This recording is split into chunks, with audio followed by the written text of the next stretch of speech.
बिस्मिल्लाहिर्रहमानिर्रहीम।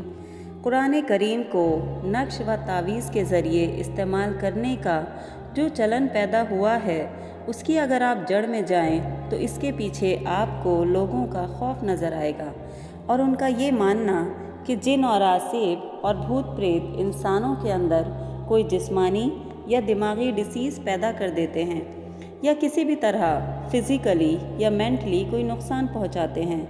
ये इमेजिनेशन इतनी बढ़ी हुई है, या यूँ कहें कि इसको इतना बढ़ा दिया गया है कि हर तरह के पेशेंट को आसेब ज़दा बता दिया जाता है। ख़ासकर मायूस मरीज़ों पर यह प्रोपेगेंडा ज़्यादा हमला करता है। कुरान करीम ने जिन्नात की मखलूक को तस्लीम किया है। ये मखलूक लतीफ़ है।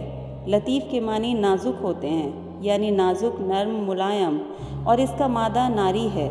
नारी का मतलब आग है, यानी आग से बने हैं। इसी मखलूक के गुमराह और शर पसंद गिरोह को शैतान कहा जाता है।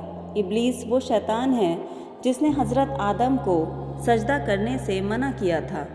आपने सुना होगा कि हमारे यहाँ भूत प्रेत और आसेब या झपटा का जिक्र किया जाता है। ये कुछ और नहीं बल्कि शर पसंद जिन्नात के नाम हैं।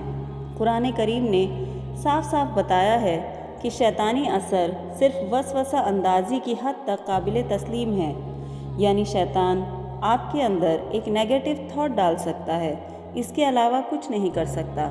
सिर्फ एक बुरा ख्याल, बस अब ये ख्याल कुछ भी हो सकता है अपने बारे में कि हाय कहीं मैं मर ना जाऊं, कहीं मेरे बच्चों को कुछ ना हो जाए, या पाकी के बारे में, या नमाज़ पढ़ने को लेकर पता नहीं मेरी नमाज कबूल हुई या नहीं।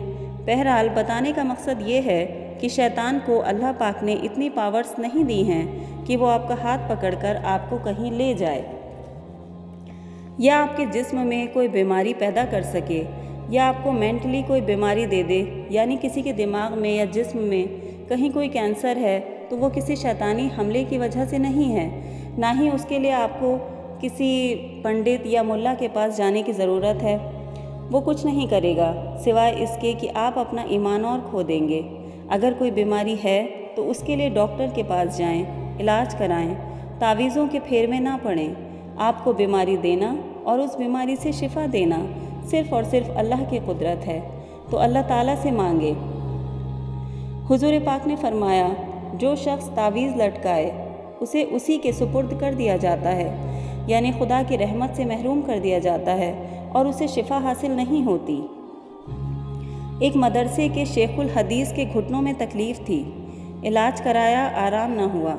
फिर किसी हजरत से तावीज़ लिए, उससे भी आराम ना हुआ। फिर परेशान होकर इतने नीचे उतर आए कि मुरादाबाद के एक हरीजन से सिफली का अमल कराया।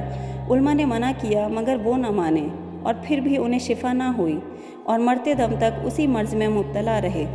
आज जादू टोने का तसव्वुर इस कदर आम हो गया है कि उसका जिक्र करते हुए शर्म से सर झुक जाता है। ये उस तबके की हालत है जो तौहीद व सुन्नत का अलंबरदार है। फिर आप अंदाज़ा लगाइए कि अनपढ़ सूफियों और पीरजियों के अंदर ये जहन कितना आम होगा। लेकिन एक मुसलमान को इस तरह की उलझनें ज़ेब नहीं देती। हमें चाहिए कि हम अल्लाह ताला की गैबी क़ुव्वत और उसकी पोशीदा हिकमतों से अपने जहन को जलवागर करें और इस बात का यकीन रखें कि हम तक कोई बीमारी, मुसीबत या कोई परेशानी अल्लाह के हुक्म के बिना नहीं आती, और इसे हमसे दूर करने की ताकत भी सिर्फ़ और सिर्फ अल्लाह के पास है।